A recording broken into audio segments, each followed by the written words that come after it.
Sounds good. One way to find out. God, I might have a little cough this whole time. And here we are for an episode of Dualistic Unity Social. Hopefully, we are going through some technical problems at the moment to see if we are in fact connected to Instagram. We are. I'm getting the big thumbs up that we are connected to Instagram, so we're good to go. This is an episode of Dualistic Unity Social. It's a Tuesday afternoon. It is December 12th.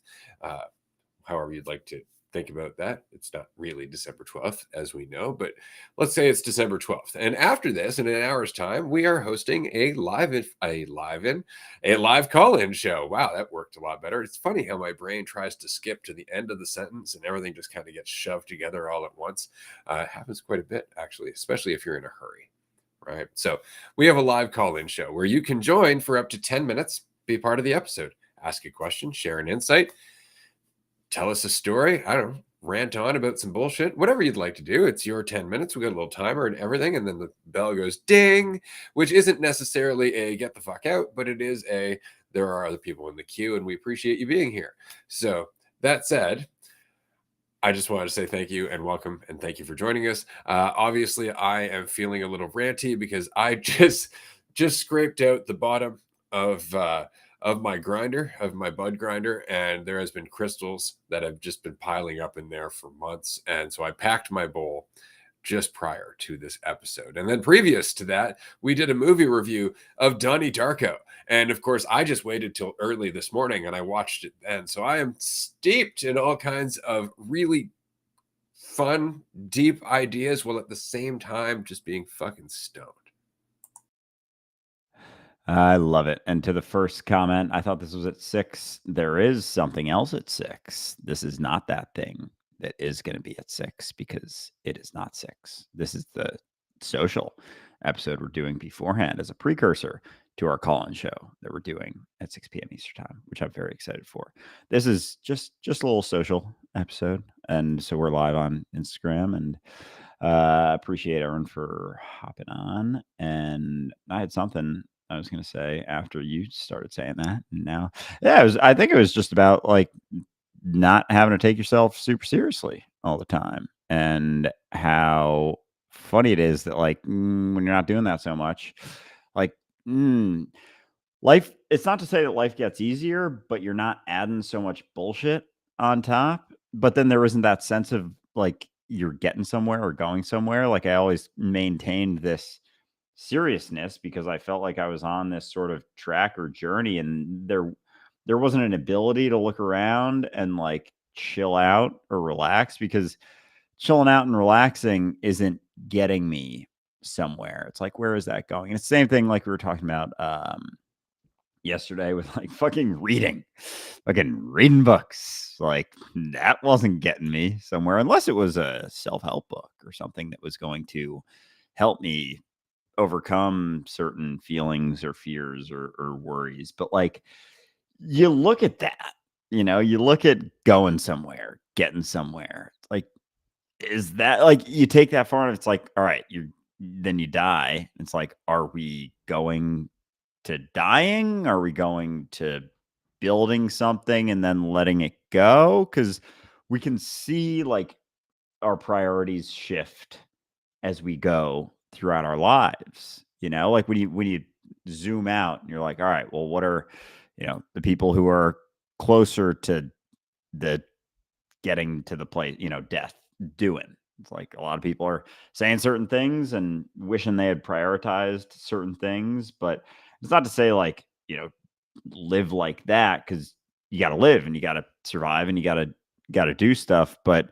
the priority, and I'm not saying like don't do things to live in your life. I'm saying like take a look at where you think you're going and like the certainty that comes with that. Because as I was going through life, like trying to get somewhere, as I am, and I say that like I'm fucking, I feel like sometimes that can come across as like I used to be like this, and now I'm like this, and now I'm relaxed all the time. Above That it is all. not the case. I'm looking down at everyone who's trying to get somewhere. I still try to get places all the time. I just maybe a little bit less frequently, and able to relax a little bit more, able to fucking, I don't know, get high and just ramble on about shit because, like, yeah, I thought I was, doing something. And even with social media, like, oh, I gotta be serious because I'm seriously helping people and I'm coming to insights that are then being shared to the masses. And it's like, Jesus Christ, that's one way to make yourself feel better about all the other shit that you're still suffering through or dealing with. And we saw that in fucking Donnie Darko. Great movie, by the way. Like, go watch Donnie Darko, and you'll probably want to watch it again because it'll probably be frustrating. Because you'll be like, "What the fuck did I just watch?" But you watch that, and the dude, Jim Thompson, Campbell, Jim Kramer, Cunningham. Cunningham. There it is. And Played by Patrick Swayze, I just wanted to mention, who is otherwise a really charming individual and has been in plenty of movies where he plays not a slime ball. So he did a great job in this movie. fantastic job. And so he was just an example of someone who, yeah, taking advantage of people's fear and concern, giving them an answer. And that's so much of the structures we got these days. Like, people are afraid, and people are like, there are a lot of people afraid. What do they want? They want an answer.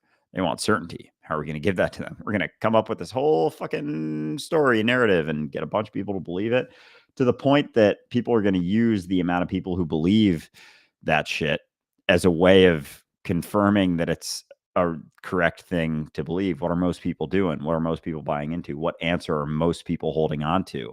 It's like, no one's got fucking answers. No one's got that answer. And that's not an answer. And I know people are going to be like, oh, you seem very sure that there are no answers out there. It's like, I don't know. Do you have answers? Do you know what's going to happen tomorrow? Because if you don't know that, it's really hard to say, what's going to happen when you die and shit like that. One thing I have to appreciate about the Jim Cunningham character on Donnie Darko is the fact that his shtick is so very simplistic, and at the same time being very similar to Bashar, in terms of there being like, there's fear and love. You got to move towards love. And you see them judging everybody who's expressing any kind of fear or anything that doesn't make them feel good is obviously coming from fear. And so they disregard all of these relevant points that Donnie is saying, particularly calling Jim Cunningham the Antichrist. That was a great scene.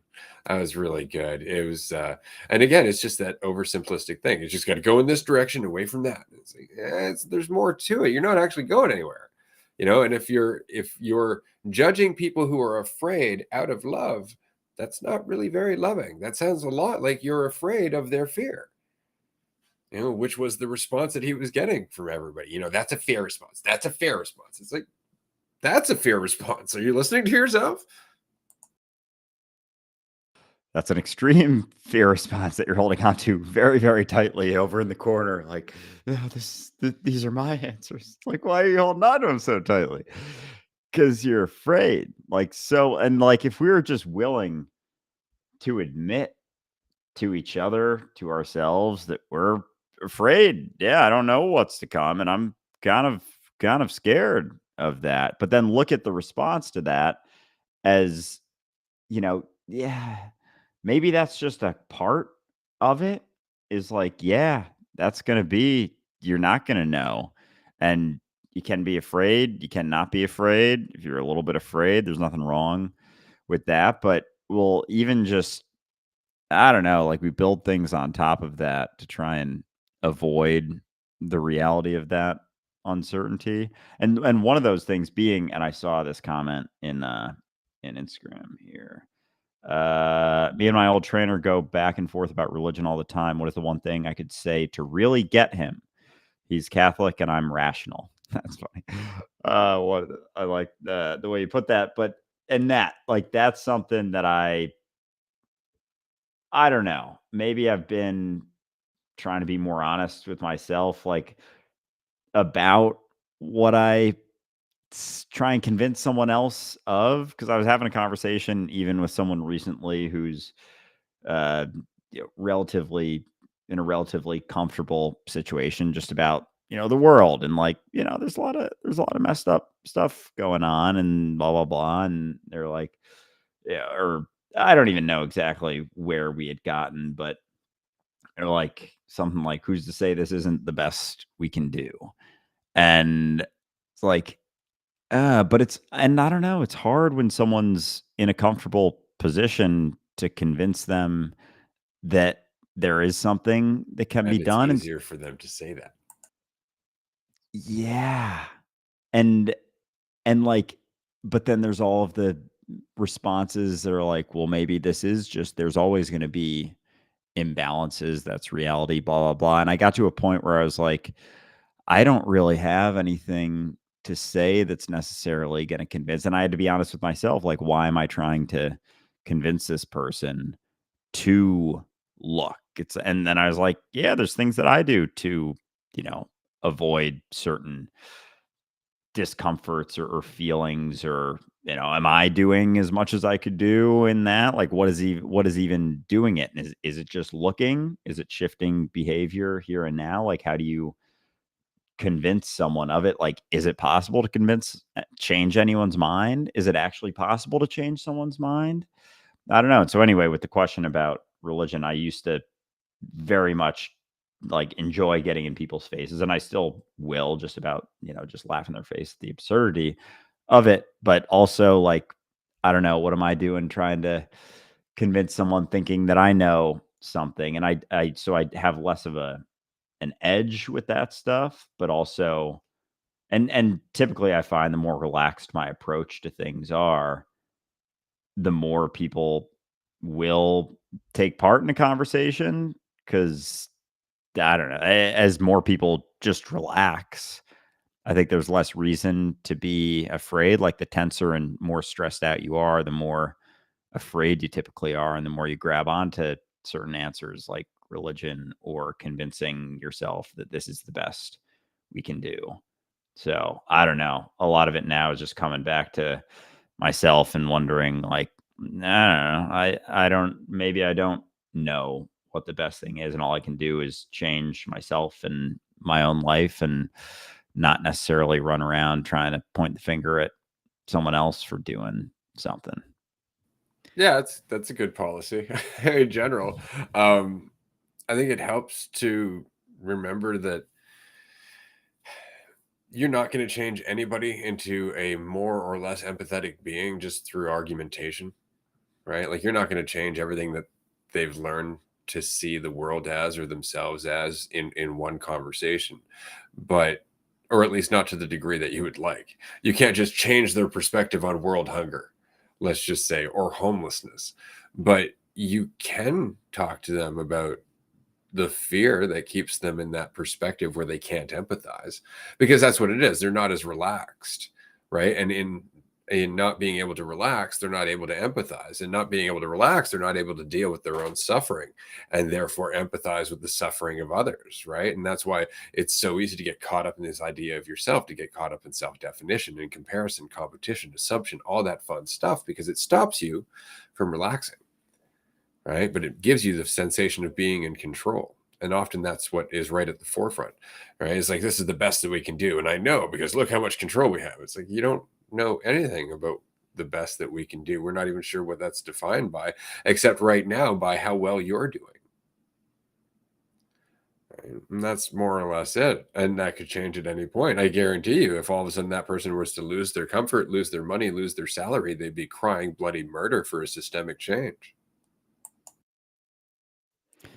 Yeah, for sure. And so, like, and with the fear thing, like, people can convince themselves that they're not afraid when they are.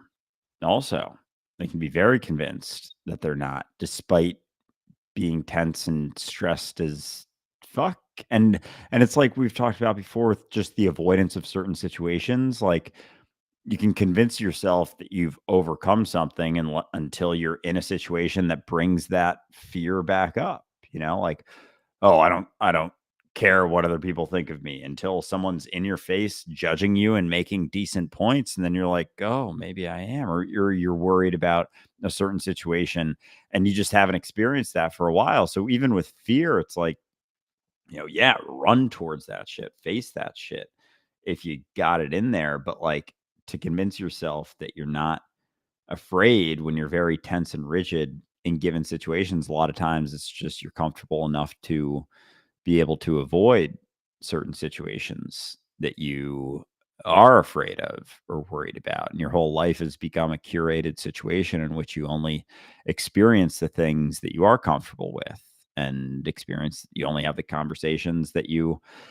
make you comfortable, and you avoid the conversations that make you uncomfortable. And then it's like, okay, well, why isn't that an adequate way to live life? Just avoiding all the things that make me scared. It's like, I I can't tell you that it's not. I mean, it could be. Like, there isn't, and there gets to a point, my point is, like, it gets to a point where it isn't about everyone else, and there's certain people, like, you get to a point, if someone's tense and they're convinced that they're not, if someone's afraid and they're convinced that they're not, it's like, then it's from that avoidance. It's like, I don't know, who am I to tell them, and what sort of experience am I perpetuating for myself by getting stressed out about them lying to themselves, you know?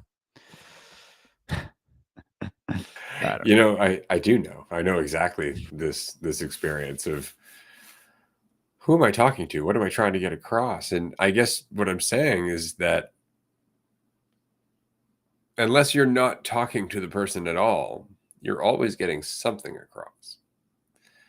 And it's the littlest things that make the biggest difference, right? Which means that it's not about talking to them about changing the world. That's why I don't really get into conversations about politics or anything like that. And it's just because the world is swayed and influenced by every ripple that we make.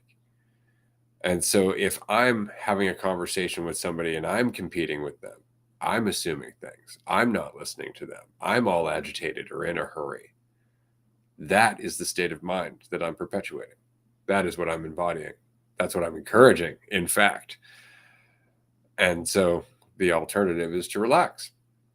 To relax. But that means when somebody's talking to you about their worldly problems, oh God, the stock dropped, or I lost some money at the bank, or I'm gonna, my girlfriend, I think she's gonna cheat on me. I'm not sure. Whatever it might be, your response to them is typically in the same vein that would be your response to yourself, because you're not trying to get anything across to them.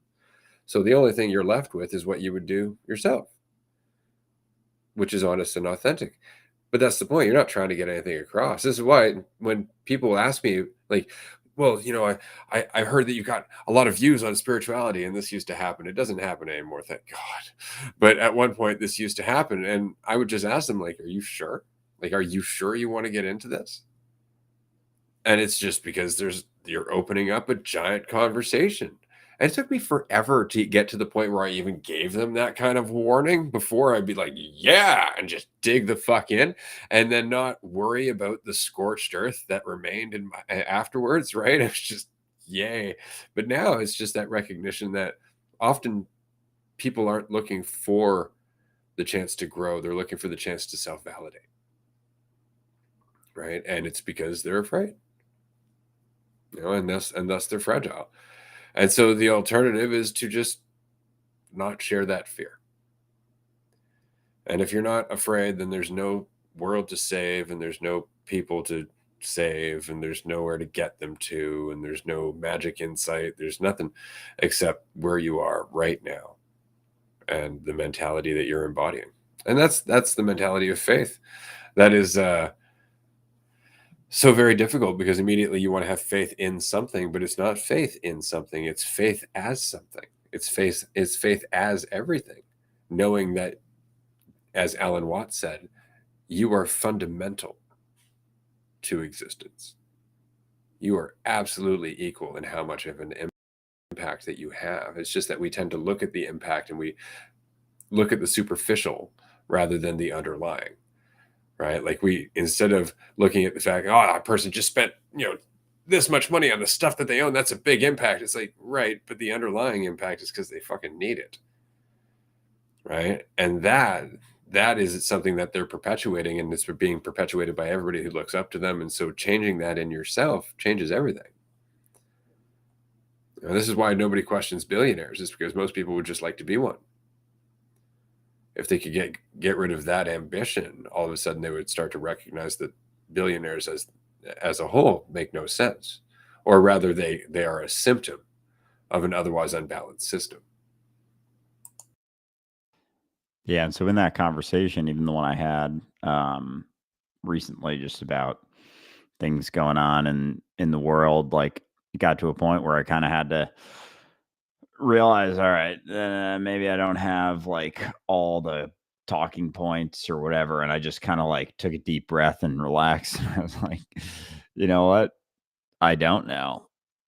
I got no fucking idea. I have no idea what's gonna help or hurt anything with anyone ever. All I got is what I'm doing. And yeah, there are times where I perpetuate certain things and certain mentalities. And so, and there are times that I, don't and recognize, what do I need? Does this actually make me more? Does it not? And it got like much more of like a real conversation.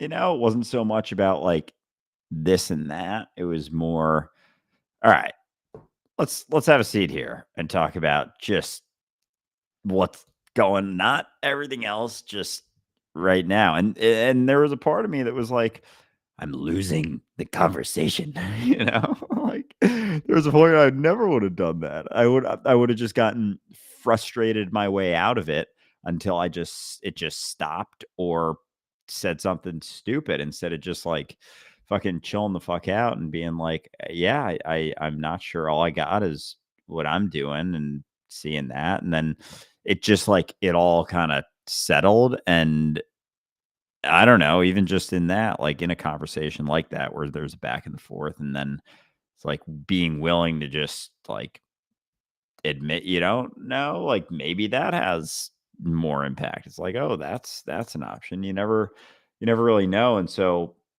but like, and being honest about like, yeah, I don't know. And like, does anyone really know? And like, that is an entire conversation that could get through to, anyone who's believing in something. Cause then it's like, well, I guess not. It's like, okay, then why are you believing that? It's like, well, because I'm afraid, because I'm worried, because I'm nervous, because and then that opens the doors to looking at that. Like, okay, why are we afraid? And then it's like a fucking actual conversation instead of just like fucking talking about conceptual stuff and like, and I'm getting into religion now. Initially, I wasn't really talking about religion, but it's like, is God real? Is Sky Daddy real? It's like, oh, yeah. And it's like, well, you can't prove that he's not. And it's like, why do you think he's a he? I don't know. Yeah. It's like, nah, why does he just happen to match all of your preferences? Why are his judgments just your judgments, the judgments you hold on to? Why are your judgments his judgments? Like, have you ever looked at that? And it's like just a realness to that shift instead of the back and forth of like, you know, believing versus not. And yeah, because it's a little bit less it's like a little too close to home sometimes to start having like actual conversations instead of just the back and the forth about what could be or might be or isn't, definitely isn't, so I just wanted to take a minute here because we're about halfway through this this episode of Dualistic Unity Social. We have a live or a viral video contest right now. We have a mini retreat coming up February 1st to February 5th, but we also have a California mini retreat. This is a 4-day mini retreat. All your food and weed and substances are covered, and it's going to involve up to 14 members of the community. I think 16 if you include Andrew and myself.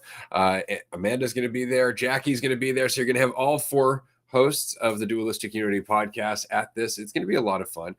So the California mini retreat is April 11th to April 15th. Tickets are on the website right now. Details are on the website right now, but you can win a ticket just by making a video about Dualistic Unity, either your experience with Dualistic Unity, a clip from Dualistic Unity, whatever it is you'd like to make, however creative you'd like to be. This is the QR code on the screen right there. You can see the link in the chat section. This is an opportunity to win a free ticket to this event worth about $1,800.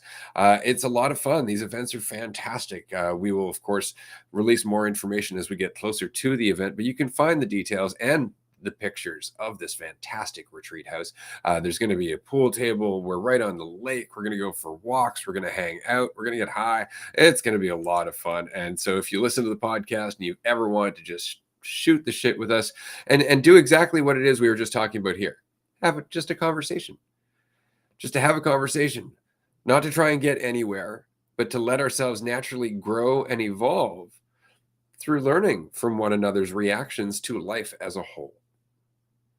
And that's all conversations are meant to be, because the more somebody relaxes, the more they'll let go of control. And so all you have to do is relax. And so that's why the retreats are always so powerful, is because everybody goes there with the intention of relaxing. Everybody goes there with the intention of letting go. And so they make the retreats into something magical. They make the retreats into the space that they deserve, because they're using all of the work that they've done up until that point to help shape that retreat. And so is everyone else, which is why vulnerability and openness and authenticity and courage is so important in these events. So definitely, if you'd like to make a video about Dualistic Unity, we would love for you to do that. Tag us in the description. The video with the most views wins. Now this depends. Well, it doesn't actually depend. This is across all platforms that Dualistic Unity has an account. So TikTok, Instagram, YouTube Shorts. Choose your platform. Post on all platforms. Post as many videos as you like. But the single video with the most views, that creator will win the ticket. And I'm very excited to meet you. We're both very excited to meet you. We're going to hang out and shoot the shit. Yeah, it's gonna be a blast. And again, it doesn't have to be a viral video. It could just be a video with, like, I don't know who the winner's gonna be or how many views it's gonna have. But so it's worth, throwing it in. And again, it can just be a clip. Just be a clip from the podcast. Go to YouTube, download a video, clip some stuff up, put it out there. Maybe try and find something controversial. We have a number of community. We have a community topics playlist to give you some suggestions. Community topics playlist on YouTube. There's certain topics that might muster up some people to get mad at you. We have talked about religion a number of times. You can just clip some shit out of The Illuminati, Illuminati. cancer, Yeah. a bunch of stuff. Oh yeah, cancer. That was a good one, because there was a lot of crossover with just it being an expression of society and how the recognition. And yeah, we can talk about that, I guess, a little bit right now. Just how much, like, our body being what was I was gonna go somewhere with it. Yeah, the viral video contest. Just like, yeah, might as well post something. It doesn't have to be a view, it can just be a clip. Anyway, cancer and how much realizing, I don't know, like how society is basically a body, like an organism.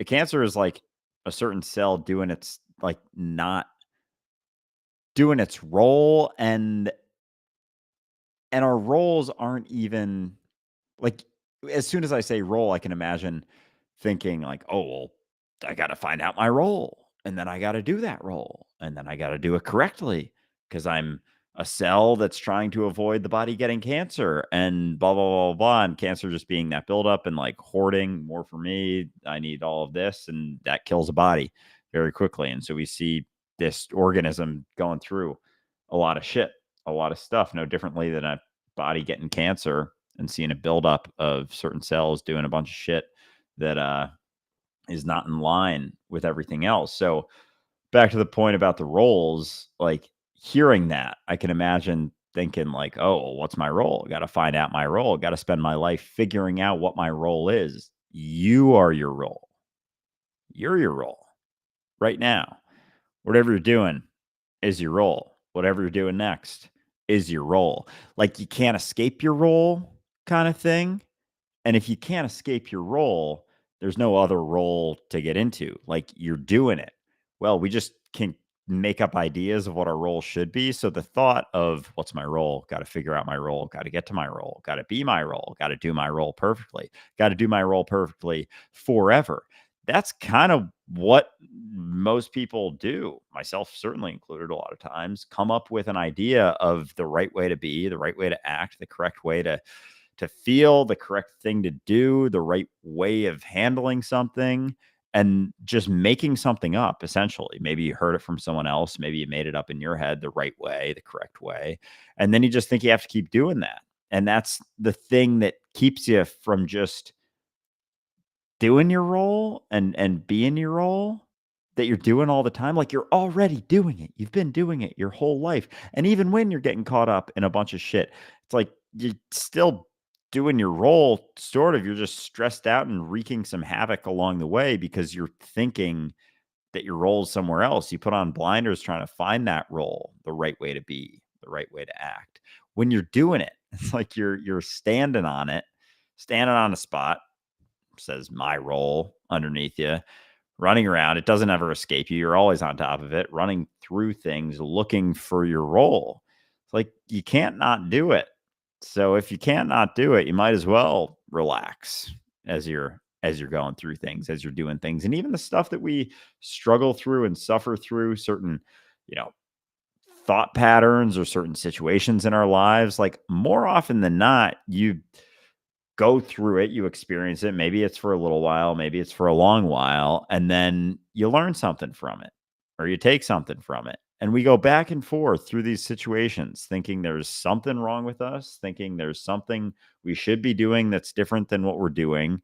And then eventually we maybe relax a little bit or get through whatever we're going through. And then we sit there and we're like, oh, all right, kind of see I learned a lot from that, kind of see the necessity.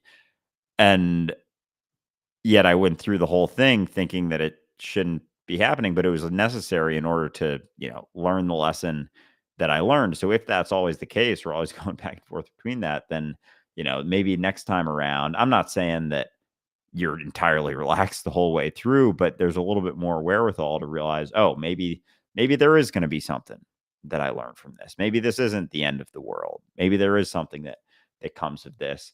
And maybe, you're not entirely tense the entire time. Maybe you relax a couple percentages more. And then once you are, things shift, because when you relax, things shift a little bit more. When you're tense, it's like they stay the same. That cliche quote, "What you resist persists," sort of deal. But we're constantly going through things like thinking we should be doing something else or acting a different way. Meanwhile, doing it perfectly the whole time. So it's really just our thought about whatever we're going through or dealing with, thinking that it shouldn't be happening, fearing things happening in certain ways that just make our lives more difficult. And it's not to say that life isn't difficult a lot of the time, but you have the opportunity in every moment to make it a little bit more difficult or a little bit less difficult. And by, trying to be something else other than just whatever you're being right now, it's oftentimes makes it a lot more difficult. That's why I like this quote by from Seneca: "A man who suffers before it is necessary suffers more than is necessary." And it's just because, why would you suffer before it's necessary? Well, because you're thinking about it, right? You're going through the psychological pain of weighing yourself and measuring yourself and comparing yourself and trying to feel like you're in control and trying to feel like you're absolutely certain. And that's never going to happen. All you can do is just go and do the thing. Right? You can cause yourself so much more in terms of just weight and burden by adding the idea of yourself to the mix, whereas you just don't have to. You just don't have to. You can remove that entirely. You do not have to be an idea or a concept, and that's what weighs us down. We keep trying to be an idea or a concept. We keep trying to form an idea that we can be certain about. It's like, aha, I'm that. It's like, yeah, for how long? And dependent on what? And all of a sudden there's this whole journey, right? There's this whole thing that you have to maintain. And then worse, you're trying to define yourself as one thing, which means you're afraid of not being that thing, right? So now there's fear and there's stress, making it even harder to be that thing. And that's why often people who will identify as very nice people are absolute selfish pricks. And it's because they define themselves as nice people, blinding them to what they're doing. And that's the unfortunate part about identity, is that it blinds us. It makes us feel better, sure, but at the expense of sensitivity, at the expense of intelligence.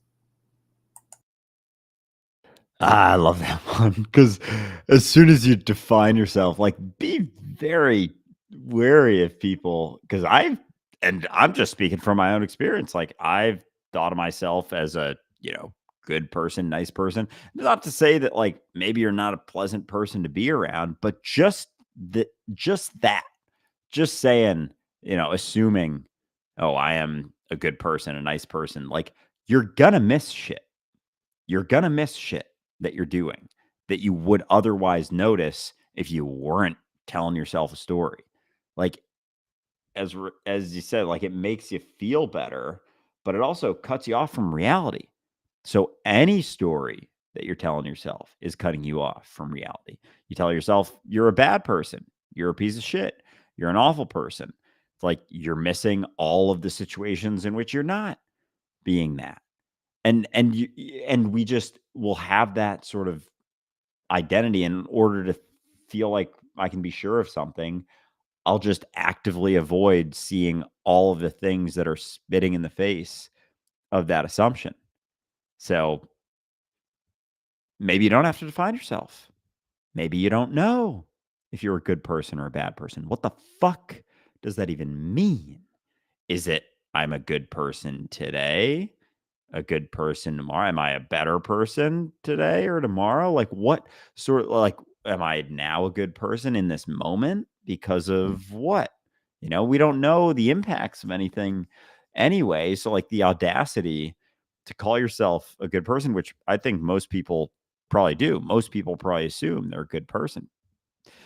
Hitler probably woke up in the morning telling himself that he was a good person. He actually definitely did because he spoke openly about how he was thinking he was a good person. It's like, that's obviously there's a lot in the way of seeing what's going on. If maybe he was a little bit less certain about how he defined himself, maybe he'd be a little less, little bit less certain about all the shit that's driving him to do all the whack ass shit that he's doing, the fucking insane shit and incredibly awful and atrocious things that he did was stemming from certainty that he was a good person. That's some blinding ass shit right there.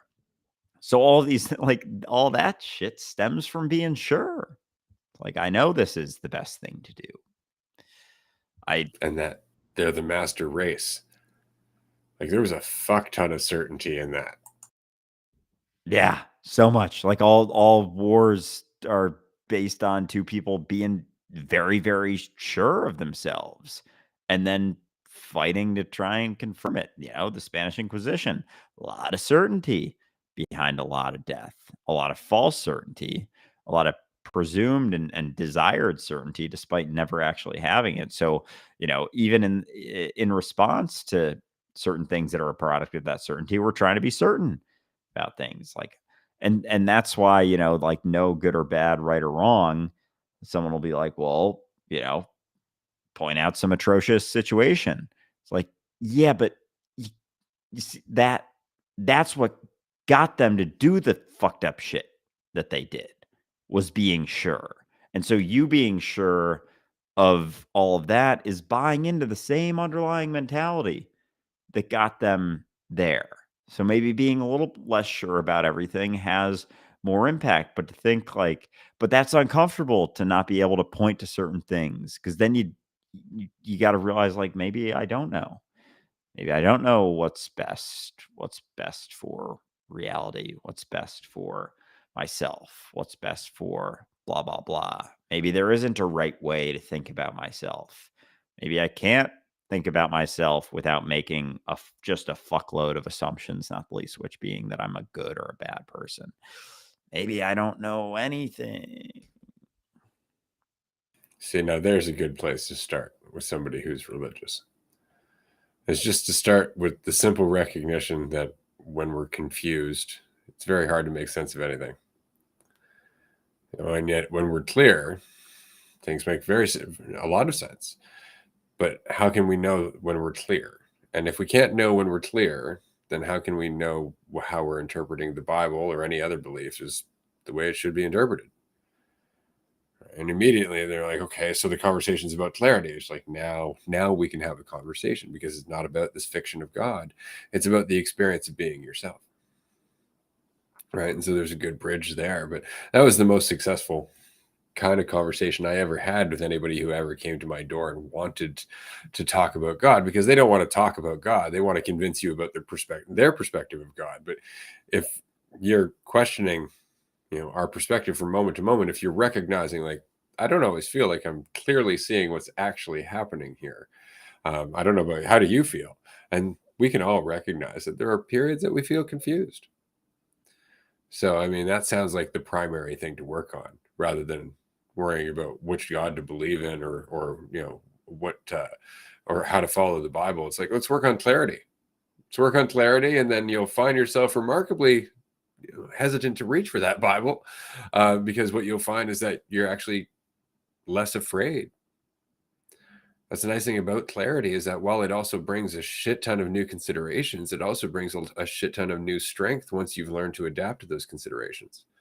And with that strength comes less of a fear to face reality and more of a feeling of connection, which is really the point of all of this, is that feeling of connection. That feeling of connection is not something that comes about through trying to connect to other people. It's through getting rid of the division that exists in your perception between you and everyone else, which is the thought about yourself. The idea of you is the division, because the idea of you creates the idea of them, and vice versa. And immediately you're lost in this fictional idea of them versus you, and not seeing that you're connected. Because the only way that you can see you're connected is just live your life. Just live your life, be yourself. And as people come up to you, talk to them openly, authentically, honestly. Don't live your life dictated by need, fear, and attachment. Because if you're doing those things, then you're just not necessarily being there with those people in those conversations. You're trying to manipulate them. You're manipulating them because of a need that you're not even aware of. So if you can just live your life, then it gives them the feeling they can live their lives. And that's it. That's the ripple. Live your life. And I'm going to live mine. And we are going to end this episode here in the next few minutes, but we are continuing shortly at 6 p.m. Eastern. We have a live call-in show, which means that if you've enjoyed watching us ramble and do all this, and you'd like to join us on the screen and actually ramble with us for up to 10 minutes, you can do so. Twitch.tv/Dualistic Unity. We are not going to be live streaming on Instagram for this, so definitely join us there, or on our YouTube channel. You can watch the live from there. Absolutely free. Just have to go to the link, which we will provide during the episode. That's it. This has been a lot of fun. It's been a blast. Yeah. And that link, join the Twitch, is on my Instagram story also. So for those on Instagram, you can just go right there, and we'll be on there in 17 minutes. And for anyone who calls in, it becomes an episode, like a full podcast episode. So you can listen back to it. You can talk about something, and it goes out to our audience. So you can talk about something you want to talk about. If you want to ramble on about something, ramble on. That's what we'll be doing if you're not. So this has been a lot of fun. The last thing I want to say before we got like 30 seconds is just like how much weight there is to holding on to our false certainty, and like the stories we tell ourselves. Because if it comes back to just like how much weight are you carrying, like all the belief systems, all of the how sure I am about things, like if the priority is dropping the weight, then maybe holding on to being so sure of something doesn't make quite as much sense. And yeah, that's a different conversation. No. And that shifts it, and it's fun. Yeah. So Perfect. That's an excellent way to wrap up. I have been reminded by Jazz that they are having a Discord watch party. So if you're going to watch the episode instead of calling in, even if you're going to call in, join them on Discord. The link is on the screen as well as in the chat section. If you haven't checked out our community Discord, you should definitely do so. It's full of people having this conversation, questioning themselves, looking for an opportunity to just go through it, basically without judging themselves for doing so. And because most of the participants in the Discord are coming from a place of responsibility, it's really quite an inspiring conversation overall. And for those that aren't necessarily coming from a place of responsibility but are looking for other people to answer them, it's a great place to be challenged and be reminded that you don't need other people to answer your questions. But that also might make you uncomfortable. Point is, go and check out the community Discord. This has been a lot of fun. Thank you, everyone. We will see you next time. And by next time, I mean in 15 minutes.